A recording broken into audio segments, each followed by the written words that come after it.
Hey gang, TigerBill here, and welcome back again to another Tension-Free Tuesday. Now, if you've been following me for any length of time, you'll know that I really like to take my existing drum books and modify them, create variations from the pages. Well, today I want to do the same thing with Joe Morello's, one of my favorite books, which is Joe Morello's first volume of Master Studies. So if you have that book, grab it, open it up to the first section, which is the eighth note accented study section, and you'll notice there's 5 exercises on that first page.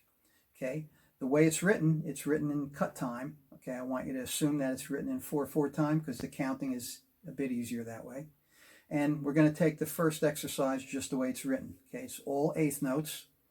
Okay, the first 2 eighth notes are accented on each of the 2-bar phrase. That's the first, that makes up that first exercise. Okay, so that first one should sound like this: 1 and 2 and 3 and 4. Repeated.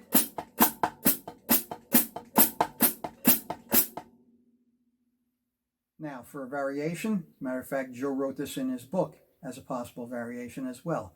He takes that and he turns it into eighth note triplets. So we're going to do that same thing. You could actually see it and follow along in the book. He's got this, like I said, he's got this one, the first one written out. And here's what it should sound like: 1 triplet, 2 triplet, 3 triplet, 4 triplet.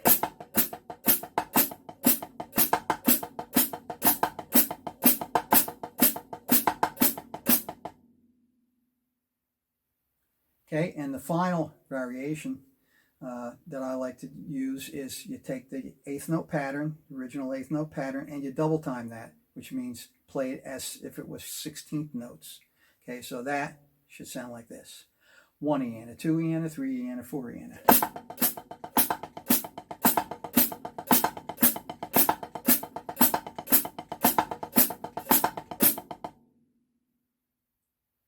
Okay, now if you noticed, when I played those, I played 4-bar phrases of each one of those. Okay, they're all 4, you're turning them into all 4-bar phrases when you do the variations.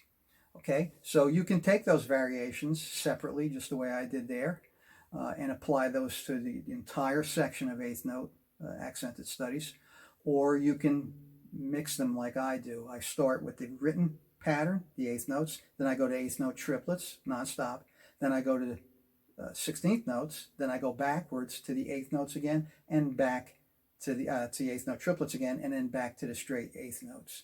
Okay, and you can modify those any way you like, but I find that it really helps with all these different patterns to get you really excited about working out when you don't have to do the same patterns all the time. Okay, so a quick tip: you're only limited to this, you're limited to the top speed you'll be limited to on any one of these exercises is as fast as you could play the single hands. So for example, pattern on that first page, pattern 3 has 8 continuous right hand strokes. Pattern 4 has 8 continuous left hand strokes when you repeat each pattern. So if you can play those 8 strokes with each hand at the particular tempo that you plan to work on, then you're good to go. You'll be able to make it through the exercise.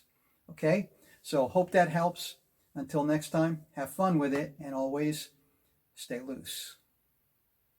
Hey, if you like that video, don't forget to give it a thumbs up, smash that subscribe button, and ring the bell if you want to be notified every time I post. Thanks. And I'll catch you on the flip side.